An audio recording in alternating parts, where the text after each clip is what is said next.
Welcome to the 8-6 Blackout Deep Dive. Focused Hands here. Welcome back. So I kind of want to go over what I've done for this build, and I'll tell you one of my favorite builds to date. And I'm kind of going to go through the different pieces, what I've done. I can't show you the breakdown of this stuff because, YouTube, but I can kind of give you what I put in it, and let's go ahead and get started. So I decided to build a AR-10 because I can. And I wanted to shoot subsonics, 300, 400, 500 yards, which this should be able to handle, at least 4 for sure. I'm pretty sure I can probably get out to 5. Subsonics reliably, right? I do have a 300 blackout with a suppressor on the way, but that cannot shoot reliably at 400 to 500 yards using subsonics. And, I want to use subsonics. So what have I done here? Well, we'll start with the pistol grip, which is like my favorite part.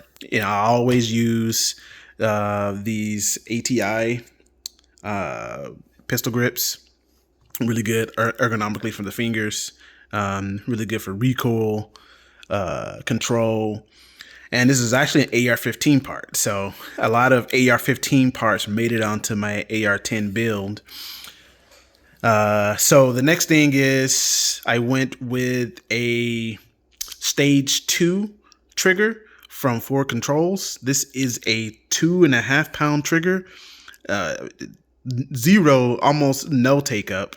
And very short reset. This thing, I'm pretty sure I better shoot it really fast.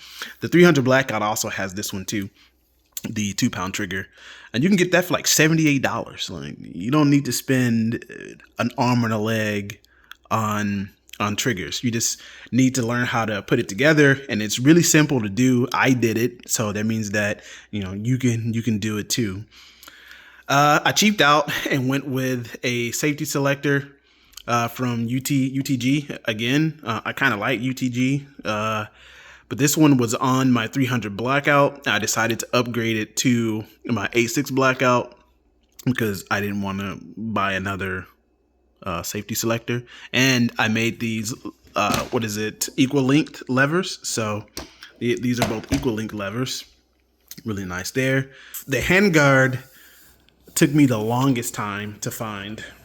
And the reason why is because I wanted a handguard that had this opening for the Picatinny rail, because I don't really use this for much on any of my builds. I am going to add in an angled foregrip right here, like I have on all my other builds, and I'll show you that pretty soon for my arsenal. So yeah. It took me a long time to find this. And the only thing that stands out to me is right here. This one is a little bit lower of a profile than my high profile upper receiver. And that's kind of the thing with AR-10 builds that I'm discovering, is that everything just doesn't match up. Like it's really difficult to find something in this platform and then have it match up with something you're gonna get from, in this case, Stag Arms. Like it's difficult with AR-10s. AR-15's a little bit more streamlined, a little more mil spec. This stuff kind of is not mil spec, so you gotta do your research and piece it together, or live with the fact that you're gonna have that little tiny offset between your upper receiver and your handguard. Like I said, I'm not using an iron sight on these, so it really doesn't matter.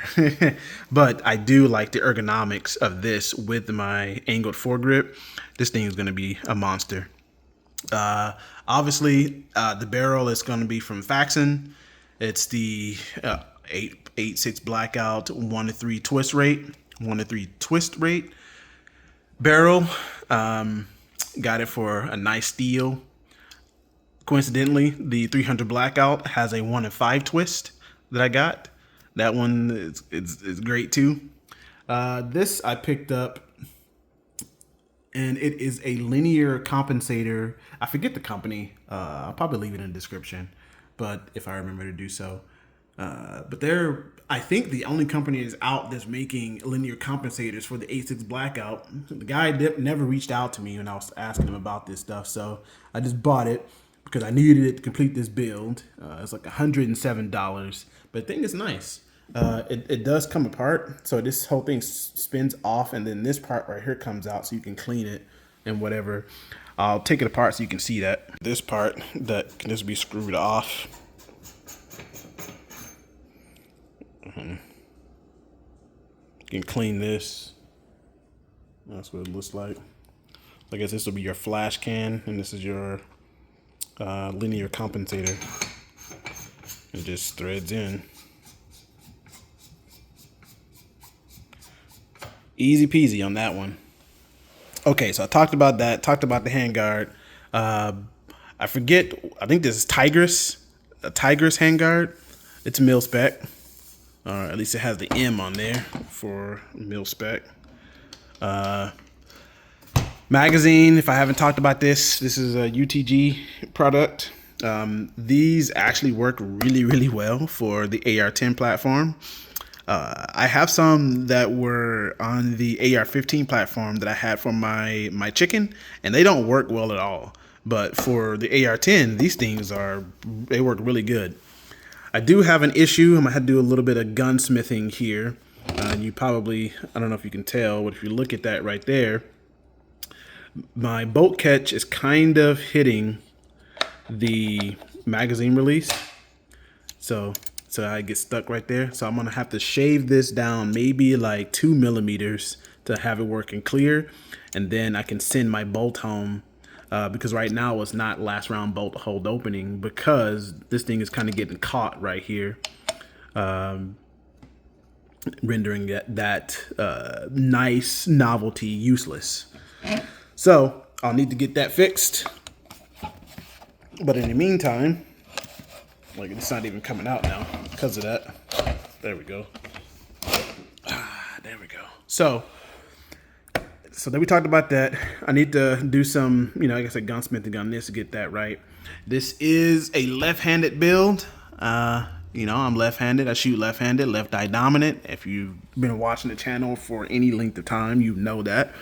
And I'm kind of holding true to my word. Like except for the Goblin and my PSA Rock 5.7, every other firearm, and I guess the Glock 19X, every other firearm that I have is all left-handed, all left-hand ejection. And there should be more of these out here in the wild instead of all that right-hand mess that, a lot of you shoot. And no offense to you if you're a right-handed shooter, but, F it. We need more left-handed shooters with left-hand ejection in this world. F that. Okay, so moving on. Obviously, you have seen this in a lot of my builds. This is a AR-10 bolt catch. You can't use an AR-15 one. And it has the screw, so it's super easy to install this. I need to Loctite that though. Magazine release AR-15 for left-handers. This also came from Forward Controls. Beautiful, beautiful design. Won't drop your mag all of a sudden. We talked about the trigger safety selector. So this also came from Forward Controls. It is a low drag forward assist, so it won't snag on anything. It's pretty sleek, dimpled to match all of my other hardware, and the right hand button release, magazine release on the right side of the gun. Up top, world famous Battle Arms 308 charging handle, Ambi. I don't use any other charging handles if I'm not cheaping out, that is. Sometimes I'll get Warhammers and whatever, but I only bought that once. I typically only use the Battle Arms. A little pricey, I'm not gonna lie, but I like the quality. Let's open it up. So now that we're open, you can see a couple of parts here. You should know what that is. And obviously we're looking at the BCG. This BCG comes from Stag Arms. It is their high pressure 308 and 6.5 Creedmoor BCG bolt carrier group. And this is what you're going to need along with the barrel Oh, I forgot to talk about that. Along with the barrel to convert your basic 308 or 6.5 Creedmoor into a 8.6 Blackout. This happens to be a 12-inch barrel with the 1 3 twist. It is compensated with a SA arms, superlative arms. I guess that's how you pronounce that. Is that right? Adjustable gas block. Yeah. So I have a SA adjustable gas block on this bad boy. I also have a recoil spring or SRS, a 308 SRS from Armaspect. So I'm really wanting to see how well this thing can handle recoil, if there really is going to be any from this 8.6 Blackout when it fires. And then when I put a suppressor on it and regulate the gas, this thing should be, it should be stupid easy on the recoil. At least I hope.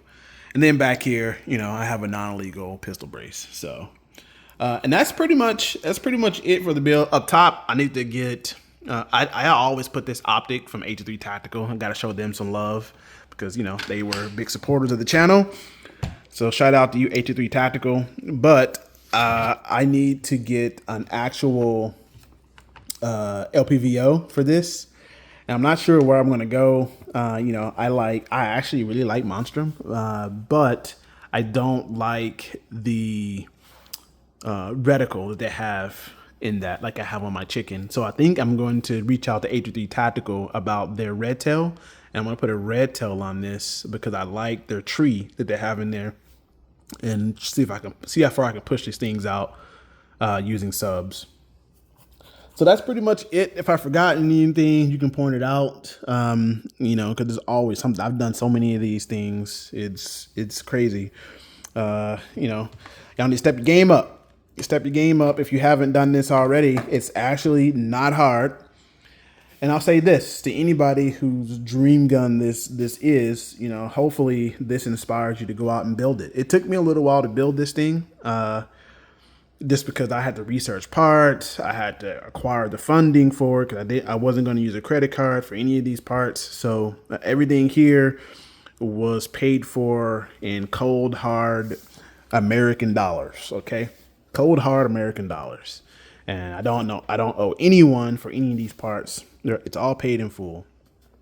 So, you should get out there yourself if you're going to do this and just, piece it together if you need to until you get the whole thing. And then you'll have one just like this. And if you make a left-handed version, let me know because I'd be really excited.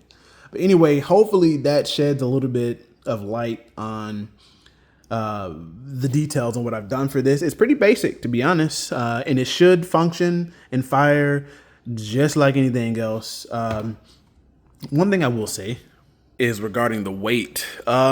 This thing is not as heavy as my FD12 shotgun, but it's significantly heavier than my chicken. I don't have a name for this yet, so I need to think of some names and see what I like. I'm not sure where I'm gonna go with on this front just yet, but it's heavier than my AR-15 chicken. It's a little heavier than my 300 Blackout Bison. I would say, it's a lot lighter than your traditional 308 rifle AR-10 build is out there. So it's in between, I would say 6 to 7, maybe 7.5 pounds, maybe even 8. It feels like, so it's pretty light. For me, it's light. You may need to hit the weight room or whatnot, but I don't know. I'm going to enjoy this, look at it for a little while, do a whole bunch of shorts, showing it off, repping it or whatever, and then we're going to go out and shoot the daggum thing. So stay focused.